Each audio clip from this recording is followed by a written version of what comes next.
네, 요즘 뭐 정말 대한민국은 다이나믹합니다. 지금 LH 사태로 온 나라가 이제 떠들썩한데요. 제가 그 보도를 보면서 느낀 게 이제 두 가지가 있습니다. 하나는 뭐냐면, 만약에 내가 저 자리에 있었더라면 나도 했겠다. 뭐 저희는 잘 모르지만 뭐 평생 내가 모으는 월급보다 그 한 번 원칙을 범해서 얻을 수 있는 수익이 더 크다고 하면 뭐 저는 넘어가겠죠. 저는 그런 생각을 했습니다. 그리고 또 하나 이제 느낀 게 뭐냐, 그분들이 이제 저질렀던 일들에 대해서 쭉 이제 그 뉴스 보도를 보는데, 이거는 무식한 사람은 못하겠다. 이것은 이 지식이 없고 이 지능이 높지 않으면 절대로 할 수 없는 일이라는 생각이 들더라고요. 그러니까 땅을 샀어요. 그다음에 그걸 나눠요. 그러니까 이런 이제 과정들을 보면 이게 얼마나 치밀한지, 지금 이 땅에 관한 이 죄는요, 지식이 없고 머리가 없고 정보가 없는 사람은 절대로 할 수 없는 죄예요. 그러니까 눈앞에 땅이 있어도, 이 정보가 없고 지식이 없는 사람들은 그 눈앞에 땅이 있어도 똑같은 일 못 합니다. 이거는 그냥 똑똑한 사람만 할 수 있는 거예요. 그런데 우리가 여기서 봐야 될 게 있어요. 그게 뭐냐면, 이분들이 그 좋은 머리와 지식을 가지고 이렇게 치밀하게 움직이고 준비를 하셨는데, 그러면 성경은 그것을 지혜롭다고 인정할까요? 그러니까 그게 성경이 말하는 지혜일까요? 하나님은 지혜 있는 사람은 늘 칭찬하세요. 그냥 미련한 게 성경적으로 볼 때 좋은 게 아닙니다. 언제나 하나님은 지혜로운 사람을 칭찬하세요. 그런데 이것을 지혜라고 인정하시냐 이거죠. 그러면 그럼 지혜 있다는 건 뭘까요? 오늘 이제 그걸 묵상해 보려고 하는데요. 첫째로, 하나님의 사인에 반응하는 사람이 그 지혜로운 사람입니다. 16절 17절입니다. 이 세대를 무엇으로 비유할까? 비유하건대 아이들이 장터에 앉아 제 동물을 불러 이르되, 우리가 너희를 향하여 피리를 불어도 너희가 춤추지 않고 우리가 슬피 울어도 너희가 가슴을 치지 아니하였다 함과 같도다. 이 당시에는 지금처럼 뭐 별 놀이가 없었기 때문에 아이들이 이제 놀이를 할 때 결혼식 놀이를 하고 장례식 놀이를 했습니다.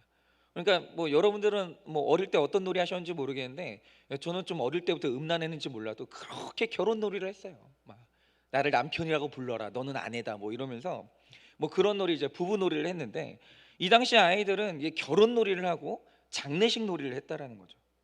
그런데 이 결혼식에서 피리를 불어요. 춤추질 않는 거예요. 그리고 장례식에서 애국을 해요. 반응이 없는 거예요. 그런데 여러분, 이게 비정상이라는 거예요. 기뻐해야 될 상황에서 기뻐하고 슬퍼해야 될 상황에서 눈물을 흘릴 줄 아는 것이 정상이고, 그게 건강한 거예요. 그러니까 날마다 웃는 사람 있잖아요. 그거 고장난 사람입니다. 그거 조증이에요. 여러분, 사람이 어떻게 날마다 웃습니까? 근데 또 날마다 우는 사람이 있어요. 그거 우울증이죠. 그러니까 상황이 됐을 때 그 상황에 따라서 웃을 수도 있고 울 수도 있고 화도 낼 수 있고, 여러분 이런 사람이 정상적인 사람이에요. 그런데 이 세대의 특징이 뭐냐면, 어디서 슬퍼하고 어디서 기뻐해야 될지. 그러니까 불법을 저질렀으면 슬퍼해야 되는데 기뻐하고, 의의 길을 가고 있으면 기뻐해야 되는데 또 거기서 슬퍼해요. 그러니까 어디서 슬퍼하고 어디서 울어야 될지, 이게 웃어야 될지 모르는 이 세대의 특징이 지금이에요. 여러분, 예수님이 말씀하신 이 세대는 하나님의 나라와 대치하는 이 세대를 말합니다. 이 세대의 몇몇이 아니라 전체적으로 하나님을 거부하는 것이 이 세대의 특징이에요.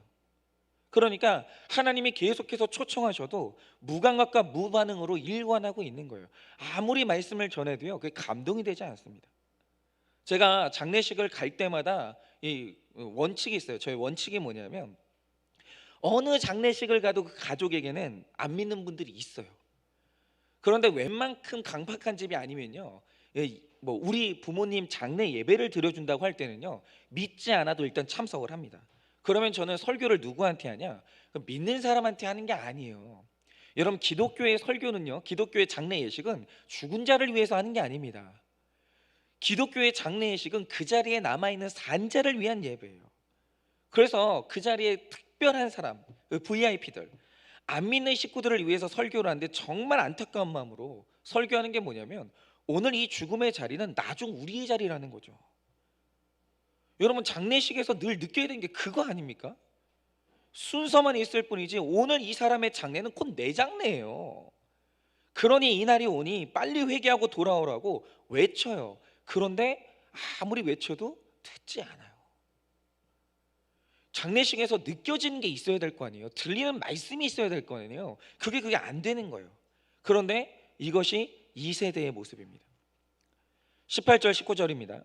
요한이 와서 먹지도 않고 마시지도 아니하매 그들이 말하기를 귀신 들렸다 하더니 인자는 와서 먹고 마심에 말하기를 보라 먹기를 탐하고 포도주를 즐기는 사람이요 세리와 죄인의 친구로다 하니 지혜는 그 행한 일로 인하여 옳다함을 얻느니라. 그러니까 지금 이게 고장난 게 뭐냐면 이런 거예요. 요한이 와서 금식을 해요.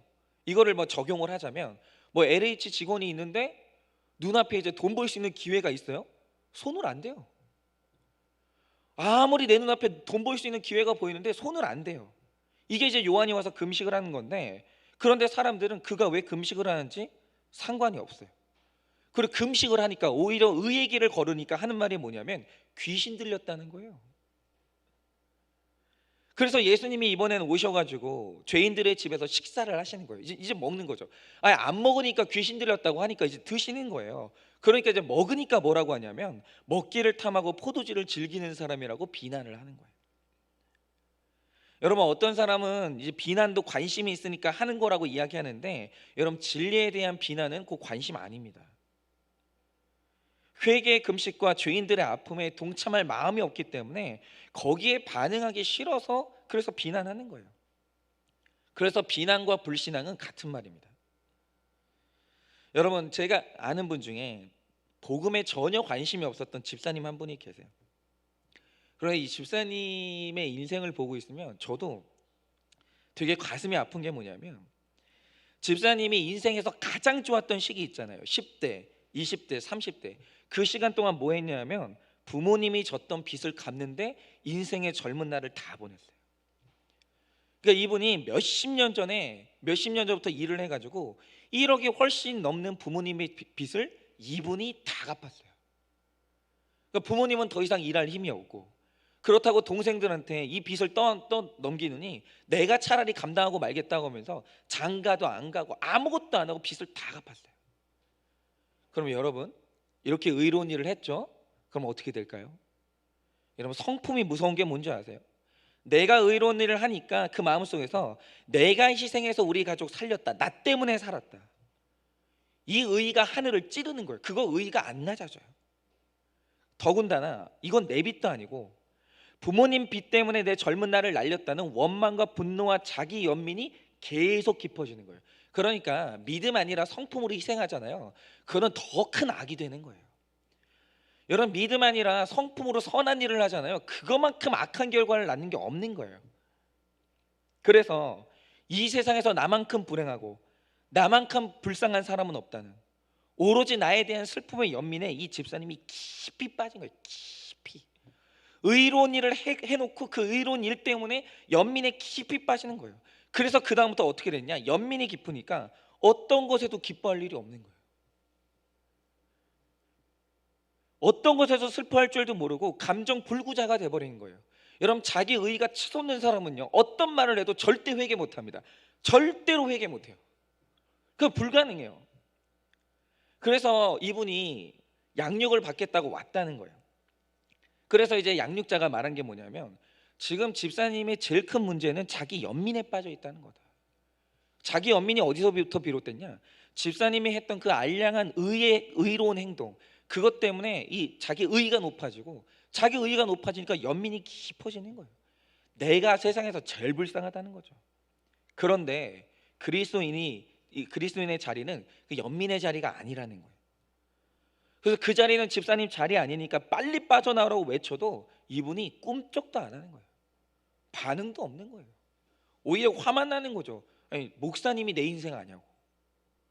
아니, 목사님이 자기 빚도 아닌 남의 빚 갚아봤냐고. 아니, 목사님이 내 입장이면 목사님 말처럼 될 것 같냐고. 꿈쩍도 안 하는 거예요.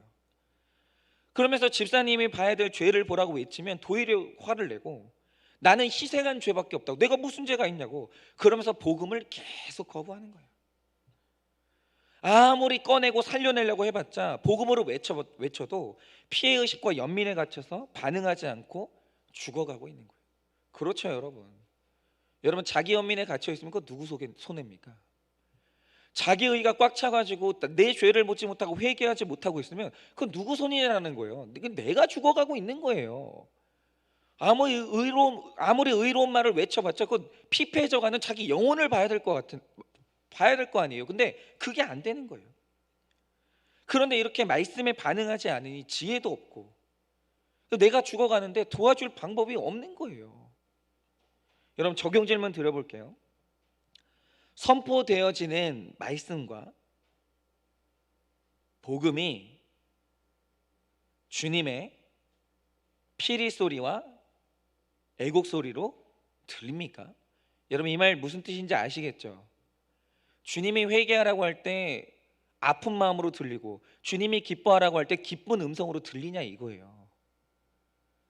선포되어지는 말씀과 복음이 주님의 피리 소리와 애곡 소리로 정상적으로 들리십니까? 나의 어리석음이 지혜인 줄 착각하며 스스로 죽어가고 있지는 않습니까?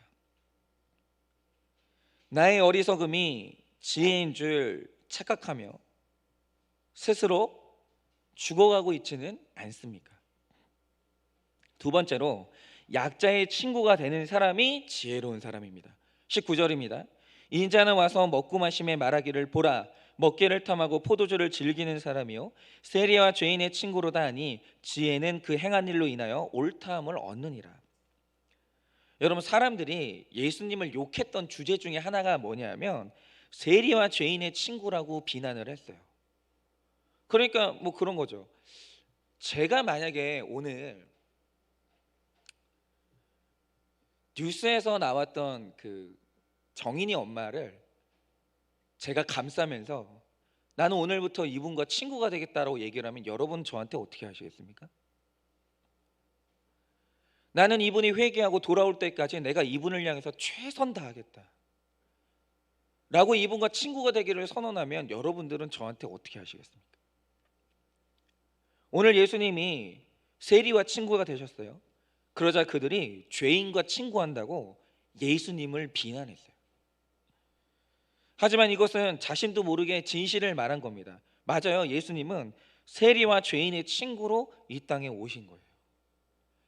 만약에 오늘 예수님이 이 땅에 오셨다면요, 뉴스에 나오는 죄인들을 찾아다니시면서 친구하셨을 거예요. 그리고 예수님은 모든 미디어의 집중적인 포화를 맞았을 거예요. 여러분, 우리는 내 옆에 누가 있는가라는 하는 문제로 옳다함을 얻어요. 사회의 유명 인사의 어떤 장로님의 이제 방에 딱 가보니까 그 방에 걸려 있는 게 뭔지 아십니까? 그런 분들이 있더라고요. 발이 얼마나 넓은지 미국 대통령하고 찍은 사진, 한국 대통령하고 찍은 사진, 유명 인사들과 찍은 사진이 벽에 쫙 걸려 있는 거예요. 그런 분들은 실제로 있어요. 그러니까 어디만 가면 일단 사진 먼저 박는 거예요. 그런데 이게 왜 그러냐면 그런 사진들을 인해서 내가 옳다함을 인정받으려고 이제 찍는 건데, 그런데 그런 대단한 사람이 내 옆에 있다고 해서 그럼 하나님께 옳다 하심을 받을 수 있냐라는 거예요.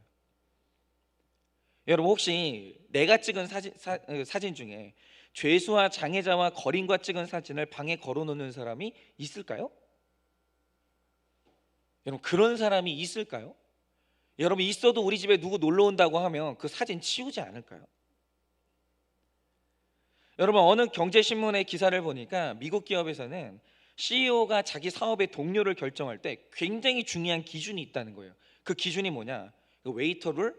웨이트리스 룰을 적용하는 사례가 있다라는 거예요. 근데 이 말 뜻이 뭐냐면, 이 웨이터 룰이라는 게 뭐냐면 당신에게 아무리 좋은 사람이라 하더라도 웨이터 같은 사람들에게 무례하다면 그는 절대로 좋은 사람이 아닐 가능성이 있다라는 거예요.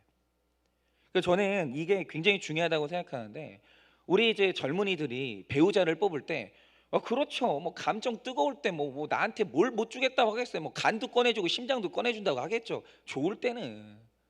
그러나 이 사람의 미래에 나를 어떻게 대할지를 미리 볼 수 있는 방법이 있죠. 그게 뭐겠습니까? 자기 부모님한테 어떻게 하는지를 보면 돼요. 부모님한테 있잖아요, 그렇게 막 하는 사람이 있어요. 어느 날 그 사람이 내 가족이 됐을 때 그 막 하는 행동이 반드시 나한테 돌아와요. 마찬가지로 오늘 우리가 사업을 한다고 할 때 뭐 저도 이제 슬슬 이제 뭐 부교육자나 이제 동역자를 이제 뽑을 준비를 이제 마음의 준비를 하고 있거든요. 그런데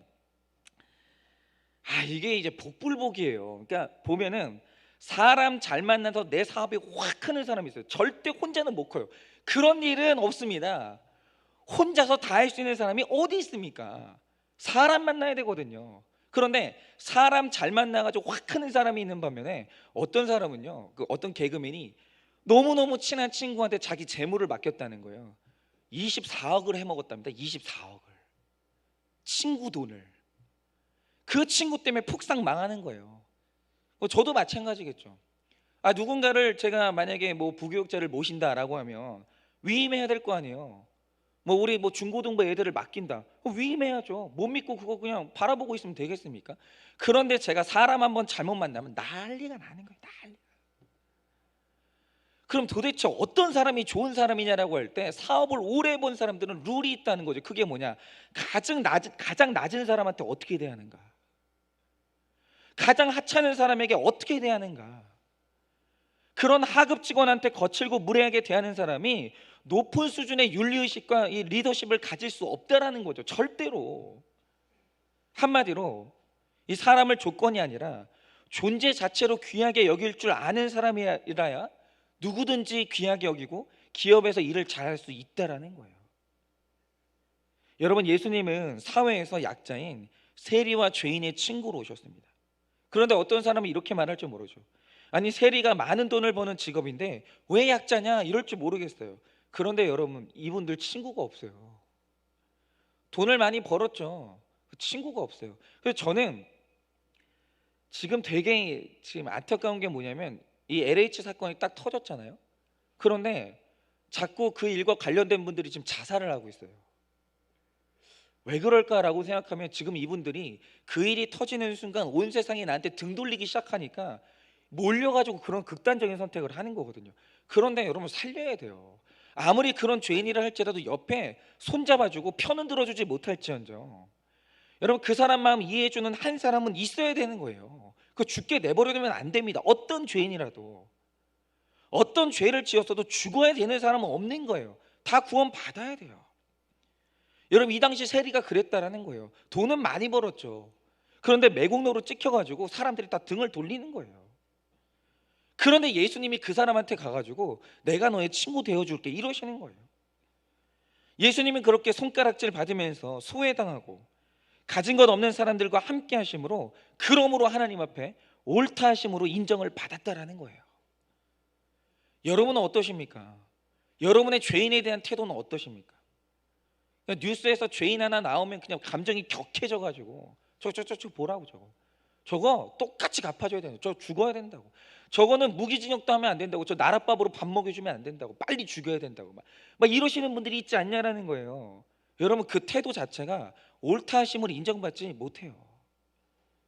여러분, 한 자매님의 간증입니다. 들어보세요. 안 믿는 친척의 형제 중에 큰오빠는 저의 수치스러운 존재였습니다.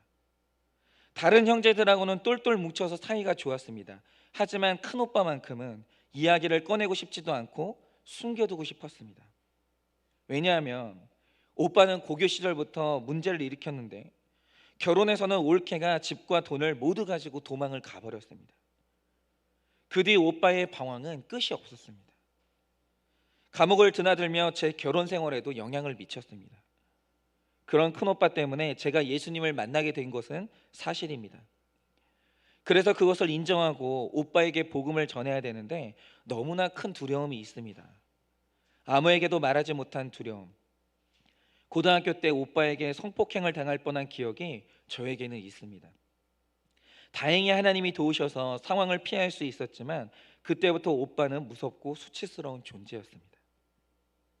작년에 아버지가 돌아가시고 처음으로 오빠가 있는 교도소에 면회를 갔습니다.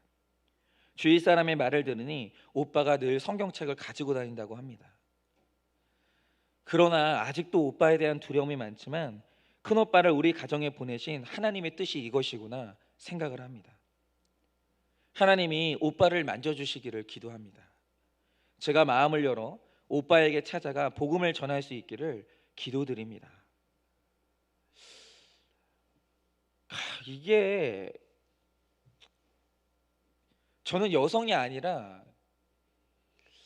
성적으로 고통을 받는다는 게 어떤 뜻인지 정확히 몰라요.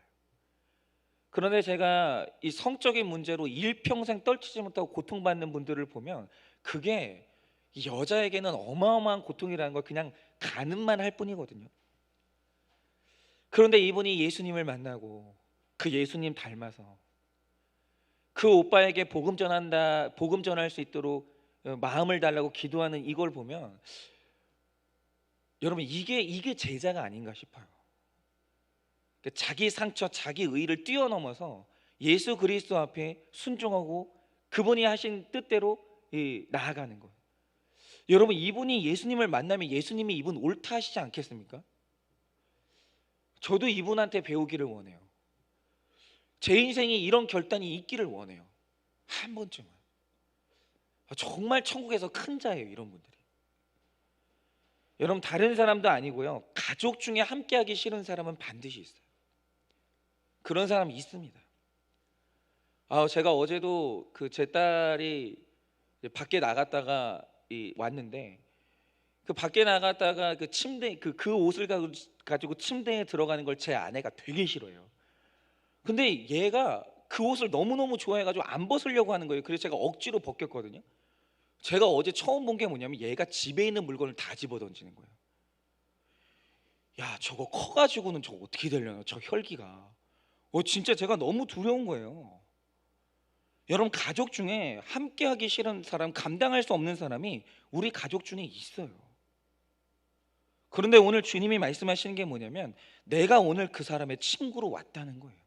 여러분 이 신비를 이해하시겠습니까? 오늘 내가 그 사람의 친구로 왔다라는 거예요. 그래서 그들과 함께하는 것이 옳다함을 얻는 지혜라고 그렇게 말씀을 하십니다. 죄인의 친구로 오신 예수님 주님을 사랑하기에 나도 죄인의 친구로 살아가야 된다라는 거예요. 왜냐하면 정말 모르겠어요. 제가 생각으로 지었던 죄까지 여러분들이 다 아시면 여러분 저를 목사로 인정 안 하실걸요. 지금 뭐 어릴 때 지었던 죄 때문에 막 연예인들이 뻥뻥 넘어지고 지금 막 사람들이 직위에서 해제되고 난리가 나는데 어릴 때 제가 지었던 죄가 오늘 다 까발려지면요 저도 목회 못해요. 여러분들은 다 기억나십니까? 여러분이 줬던 상처? 여러분이 했던 일들 여러분은 다 기억나세요? 아닐걸요? 오늘 우리 모두의 인생의 역사가 다 까발려지면요 우리 중에 고개 들고 다닐 사람 아무도 없어요. 아마 어쩌면 내 식구들도 나한테 등 돌릴지도 몰라요. 그런데 오늘 예수님이 말씀하시는 게 뭐냐면 그런데 나는 네 옆에 있겠다라는 거예요. 나는 오늘 그런 너의 친구로 왔다는 거예요. 그러니 너도 그렇게 살아달라는 거예요.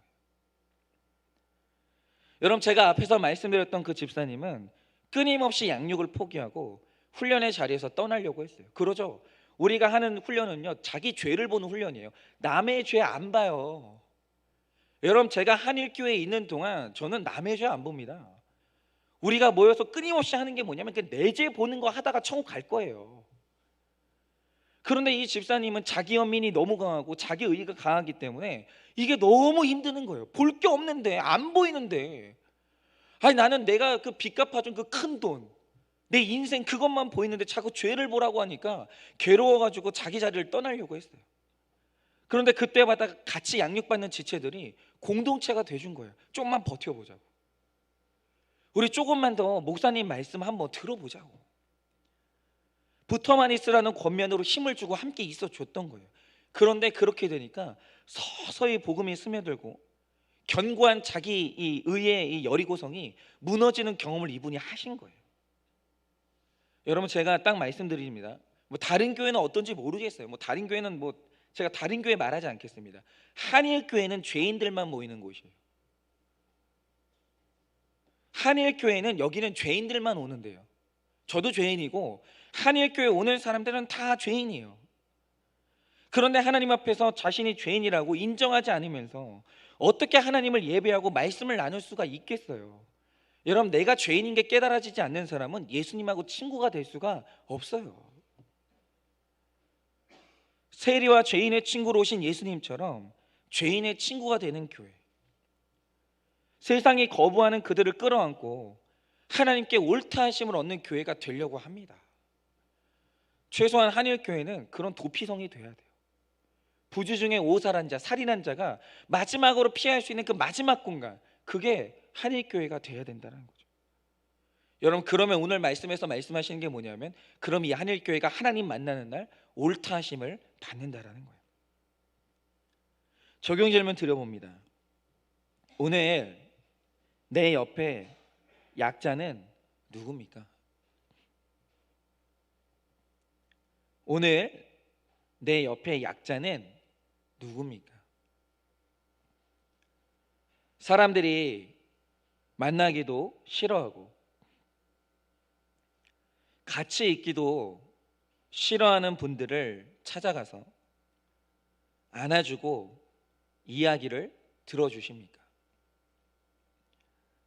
사람들이 만나기도 싫어하고 같이 있기도 싫어하는 분들을 찾아가서 안아주고 이야기를 들어주십니까? 세 번째로, 제일 지혜로운 사람은 회개하는 사람입니다. 20절입니다. 예수께서 권능을 가장 많이 행하신 고을들이 회개하지 아니하므로 그때 책망하시되. 오늘 예수님이 권능을 가장 많이 베푸신 고을이 있었어요. 그런데 거기에 예수님의 사인에 반응하지 않는 사람이 있는 거예요. 그러죠. 여러분, 어떤 능력이 나타나고 어떤 이 부흥하는 교회라도 여기에 만약에 뭐 1000명이 있다고 하죠. 그럼 1000명이 그 설교를 듣고 다 눈물을 흘려요. 근데 거기에서 일을 가는 사람이 한 명은 있다라는 거예요. 분명히 있어요. 하나님의 은혜로 병도 낫고 집도 생기고 자녀들도 돌아왔는데, 그런데 회개는 안 하는 거예요. 회개가 진짜 어려운 거예요. 내가 죽지 않으면 회개는 안 되는 겁니다. 여러분, 회개는 슬퍼서 눈물 흘리는 게 아니에요. 회개는 눈물이 아니고요, 삶을 전환시키는 거예요. 방향을 바꾸는 거예요. 내 삶의 주인을 나 자신에서 예수님께로 돌이키는 것입니다. 그런데 은혜는 받았어도 예수님을 나의 주인으로 인정하지 못하니까 분명 책망의 대상이라는 거예요. 그런데 예수님이요, 여러분, 예수님이 곱게 말씀하시는 분은 아닙니다. 그래서 사실은 오늘 설교 시간에는 제가 나긋나긋 이야기를 하죠. 그리고 우리 평신도 분들한테는 이렇게 우리 성도님들한테는 나긋나긋 하지요. 그런데 여러분들이 훈련 받으러 오시면 아주 표독해지는 거예요. 오시기만 해보세요. 제가 뭐라고 하시나. 그런데 그 예수님이 오늘 책망을 하시는데 진짜 무섭게 책망하세요. 뭐라고 책망하시냐? 그럼 들어보세요. 화 있을진저 고라시나. 여기서 화가 뭐겠어요? 이 망할 놈아 이거예요. 화 있을진저 고라시나, 화 있을진저 벳세다야. 너희에게 행한 모든 권능을 두로와 시돈에서 행하였더라면 그들이 벌써 베옷을 입고 제에 앉아 회개하였으리라. 내가 너희에게 이르노니 심판날에 두로와 시돈이 너희보다 견디기 쉬우리라. 이거 굉장히 무서운 말씀입니다. 여러분, 주님은 아무리 복음의 피리를 불어도 회개하지 않은 이 고라신과 벳세다가 받을 심판이 이방인인 두로와 시돈이 받을 그 심판보다 훨씬 더 크다는 거예요. 23절 24절입니다. 가버나움아, 내가 하늘에까지 높아지겠느냐? 음부에까지 낮아지리라. 내게 행한 모든 권능을 소돔에서 행하였더라면 그 성이 오늘까지 있었으리라. 내가 너희에게 이르노니 심판날에 소돔 땅이 너희보다 견디기 쉬우리라 하시니라. 여러분, 가버나움은 예수님의 제2의 고향입니다. 원래는 이제 나사렛이 고향이시지만 가버나움을 중심으로 활동하셔서 성경에서는 가버나움을 본동네라고 하세요. 그러니까 이런 거죠. 제가 그 본적이 전남이거든요. 전라남도 한평이 이제 본적이에요. 그러니까 거기서 태어났어요. 저희 할머니 집에서 태어났는데 저는 사실 평생 살아온 게 경기도랑 서울에서 훨씬 오래 살았어요. 그래서 사실 저의 고향은 전라도일지라도 저의 본동네는 사실 저는 경기도인 거죠. 그러니까 예수님이 이런 거예요. 오늘 가버나움은 태어난 것보다 훨씬 더 오래 활동하신 곳이기 때문에 거기가 예수님의 본동네예요. 근데 여기는 이 베드로의 집도 있습니다.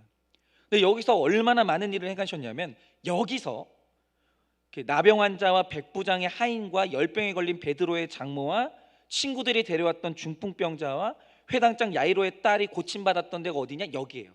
여기가 집중적으로 하나님이 일을 하신 곳이에요. 그리고 또 여기서 마태가 제자로 부름을 받았어요. 그런데 예수님께서 이렇게 집중적으로 말씀을 주셨는데 그 가버나움이 하늘까지 높아지는 거예요. 마음이. 예수님 때문에 얻은 권세를 하나님을 위해서 쓰지 않고 나를 위해 쓰는 것이 하늘에까지 높아지는 거예요. 그러니까 이런 거죠. 오늘 말씀을 들었어요. 그래서 의가 무엇인지 알았어요.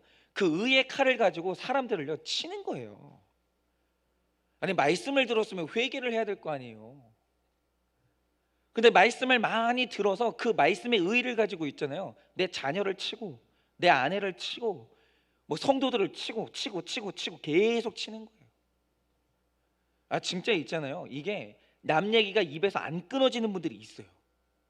도마 위에 올려놓고 다 치는 거예요. 그 치다가 칠 사람 없으면 마지막 누구 치냐? 목회자도 치는 거예요. 막 치는 거예요. 이게 뭐냐? 말씀을 들어놓고 하늘까지 높아지는 거예요. 여러분, 복음을 받아들이고 나서 교만해지는 영적 교만이 제일 무서워요. 제일로 무서워요. 제일로. 가버나움과 베세다에서 주님이 수많은 기적을 보이셨습니다. 하지만 이들은 회개하지 않았을 뿐 아니라 예수님을 배척했어요.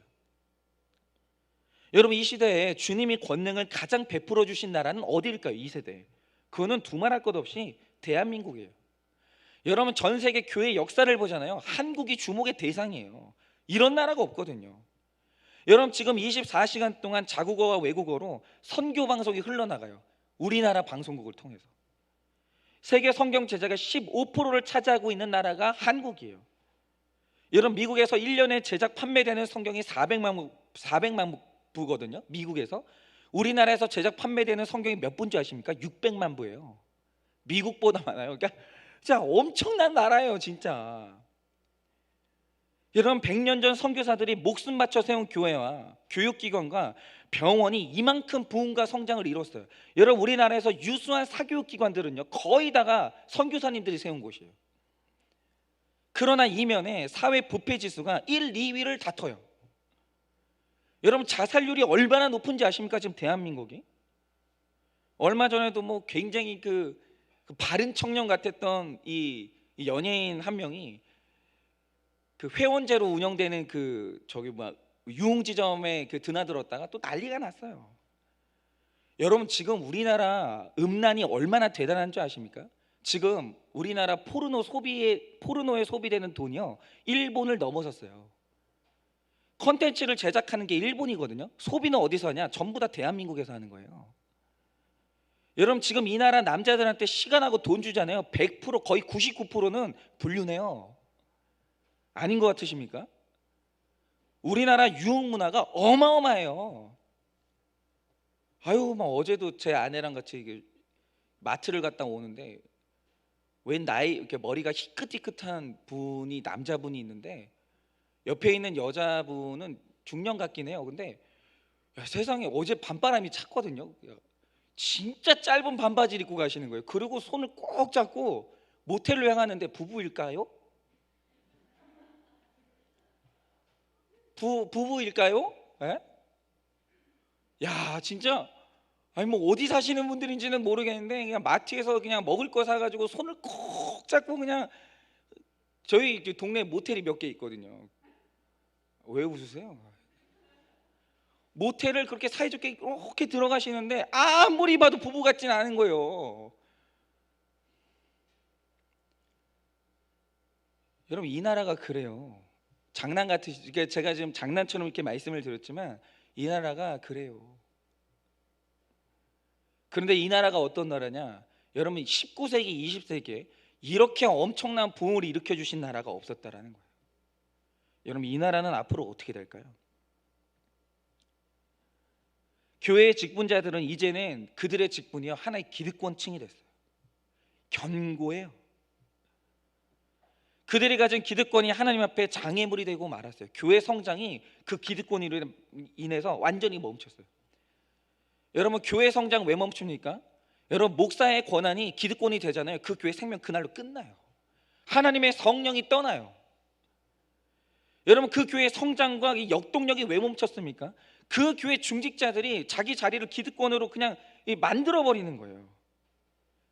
주님이 베풀어 주신 권능으로 자기를 위해서 쓰는 거예요.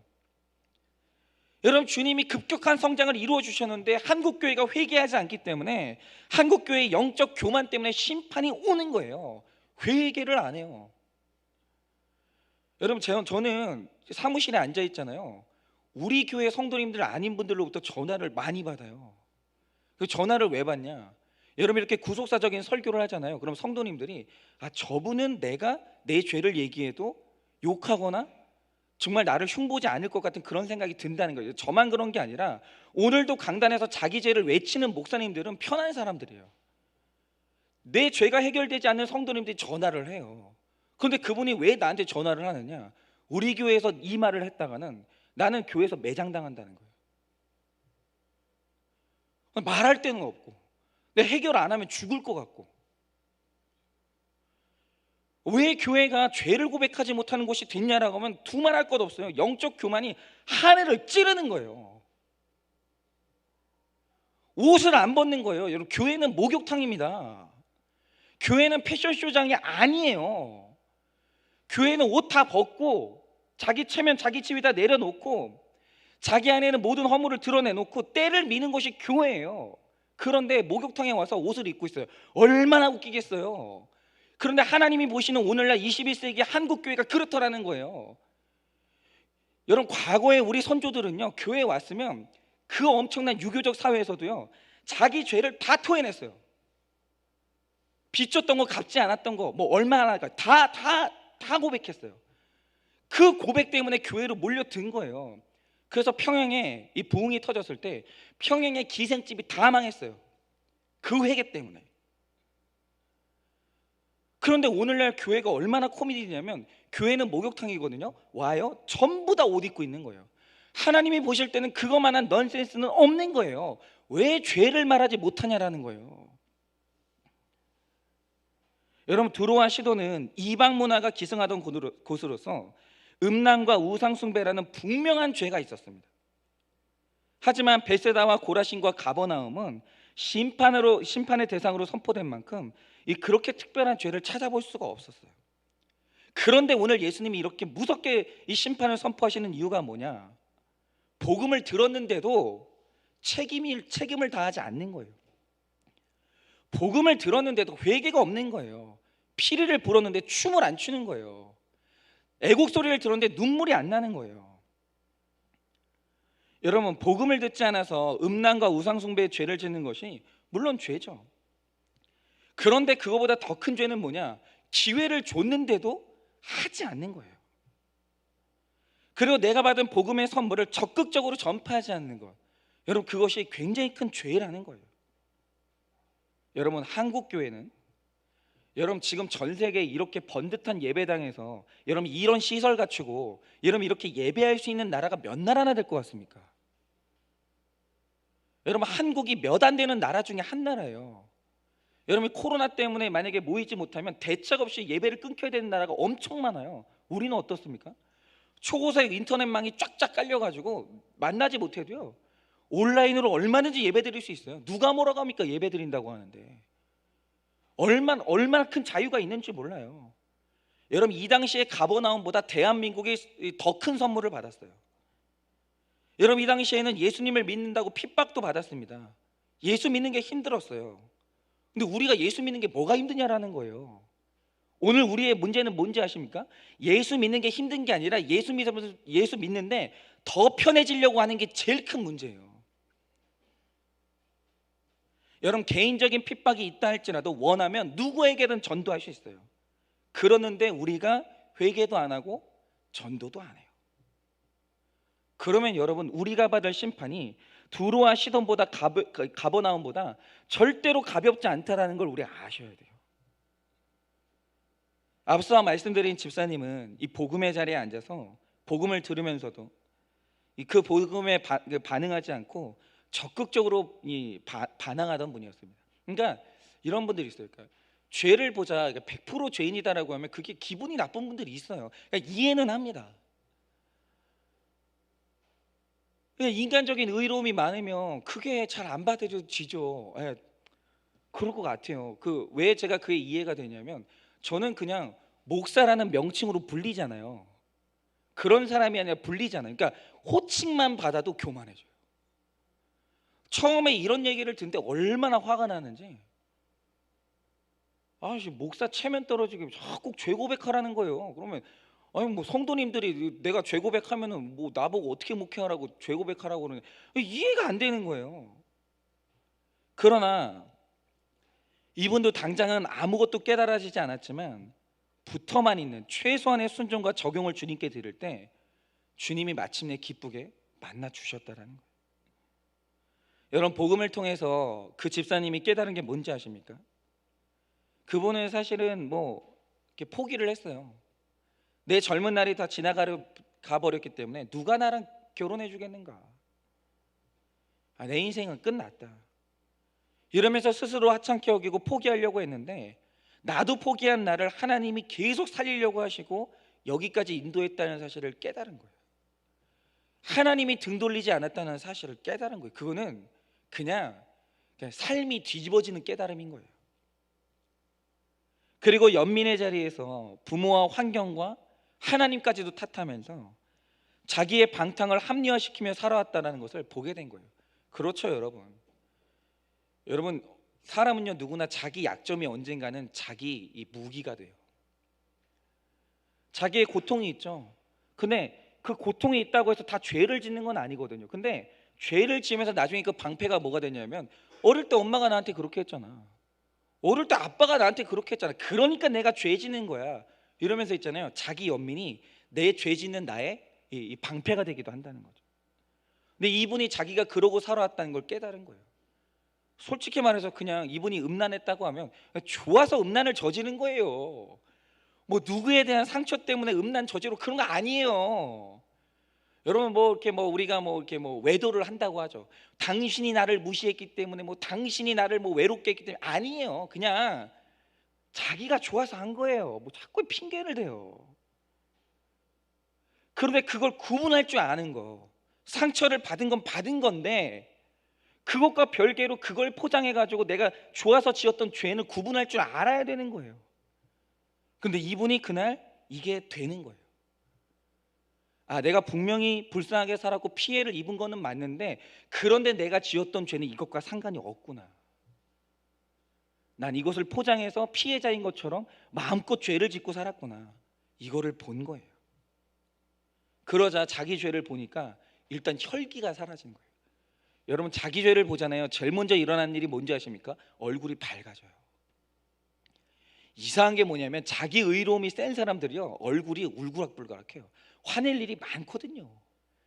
아유 이놈의 더러운 세상, 더러운 인간들 그러면서 자기 의가 센 사람들은 기쁨이 없어요. 근데 자기 죄를 본 사람들이 얼굴이 환해지는 거예요. 그러자 죽고 싶은 마음이 끊어지고 하나님에 대한 원망이 끊어지는 거예요. 그리고 더 중요한 게 뭐냐? 여러분 이렇게 원망 끊어지고 자기 연민이 끊어지잖아요.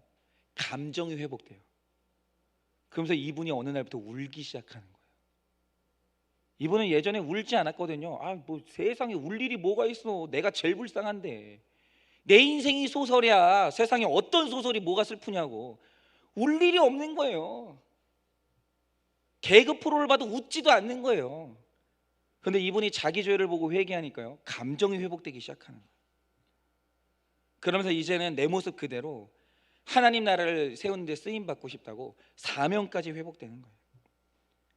여러분 복음의 능력은 이런 거예요. 제가 왜 맨날 죄 보자고 하는지 아십니까? 제가 죄를 봐보니까 너무 좋더라고요. 세상에 있잖아요. 그러니까 죄인 아닌 것처럼 하고 살 때는 그게 그렇게 힘들더라고요. 막 강단에서 막 쓸데없는 거룩한 표정 지어가면서 막 목소리도 막 할렐루야 막 진짜 막 진짜 그러면서 막 집에 가면 막 양복 벗어 던지고 막 대자로 들어 눕는 거예요. 에너지 소모가 너무 커가지고.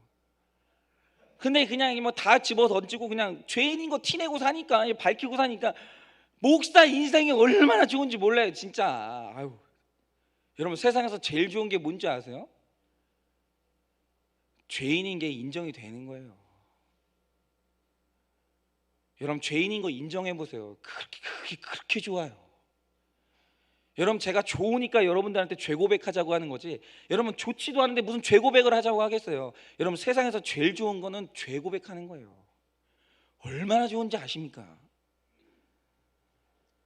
그래서 저처럼 죄 고백하고 이 자유해 주시는 분들을 만나면요, 그게 저는 복음의 능력을 거기서 봐요.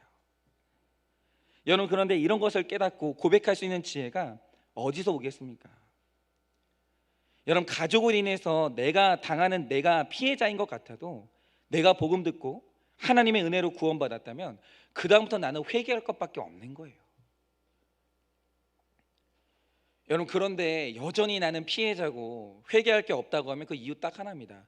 여전히 진짜 의로우신 예수님을 못 만난 거예요. 여러분 세상은요 이런 지혜를 미련하다고 할 것입니다. 그래서 바리새인과 서기관들은요 웃었어요. 약자와 죄인의 친구인 주님을 비난하면서 예수님의 가르침에 반응하지도 않았습니다. 그런데 우리는 그런 사랑을 경험하지 않았냐라는 거죠. 누구보다 약자고 죄인인 나에게 이런 권능을 베푸신 그 경험을 제가 했어요. 그래서 제가 죄인인 걸 고백을 했더니 그 만나본 적도 없는 죄인들이 저의 친구가 되는 거예요. 전화가 오는 거예요. 전화가 와가지고 얘기 좀 하자고 하고, 만나본 적도 없는데 친구가 되는 거예요. 그러니까 저는 이 죄 고백하고 수지 맞은 게 뭐냐면 그렇게 친구가 많아졌어요. 정말 친구가 많아졌어요. 지금 유튜브를 들어가 보시면 제 친구가 1600명이에요 1600명. 여러분 친구 몇 명이세요? 저는 친구가 이제 1600명이 됐어요. 근데 이 1600명의 친구를 어떻게 얻었냐? 죄인이 되니까 그렇게 친구가 많아지는 거예요. 예수님이 좋으니까 죄 고백하라고 하는 거예요. 오늘 예수님이 이렇게 친구가 많았다는 거예요. 왜요? 예수님이 죄인의 모습으로 내려가니까 다 친구가 되는 거예요. 여러분 그렇기 때문에 매를 맞아도 배신을 당해도 상대방을 끌어안고 눈물로 애통할 수 있는 거예요. 여러분 그 사람의 구원을 위해 부르짖는 지혜로 하나님의 옳다 하심을 받을 수가 있는 거예요. 여러분 마음에 오늘 어떤 혈기가 가득 차 계십니까? 여러분 저랑 같이 죄 보셔야 돼요. 그 즉시 그날로 예수님이 여러분의 친구가 되고 여러분 주변에 친구가 많아지는 거예요. 여러분 말씀 마치겠습니다. 누가 지혜로운 사람입니까? 하나님의 사인에 반응하는 사람이 지혜로운 사람이에요. 애곡할 수밖에 없는 사건을 통해 하나님께서 돌아오라고 하실 때 돌아오는 자가 제일 지혜로운 사람이에요. 또한 우리는 내 고난을 통해서 다른 약한 자의 친구가 되어줄 때 그게 지혜로운 사람이에요. 여러분 제가 장담하는데 죄를 고백하는 사람은 죽는 날까지 외롭지 않아요. 친구가 있거든요. 여러분 마지막으로 회개할 줄 아는 사람이 제일 지혜로운 사람입니다. 여러분 마지막으로 적용 질문 드려볼게요. 말씀을 듣고 큐티하고 제자 훈련을 받으며 하늘에까지 높아진 영적 교만이 있습니까? 말씀을 듣고 큐티하고 제자 훈련 받아서 하늘에까지 높아진 영적 교만이 있습니까? 저도 제 이래봬도 석사거든요. 신학 석사인데 이놈의 학위 때문에 얼마나 교만한지 모릅니다. 별것도 아닌데. 화 있을진저 하시는 주님의 음성이 내게 주시는 경고로 들리십니까? 화 있을진저 하시는 주님의 음성이 내게 주시는 경고로 들리십니까? 주님이 주신 은혜를 흘러간 옛 이야기로 추억하지는 않으십니까? 주님이 주신 은혜를 흘러간 옛 이야기로 추억하지는 않으십니까? 이 시간에 우리 다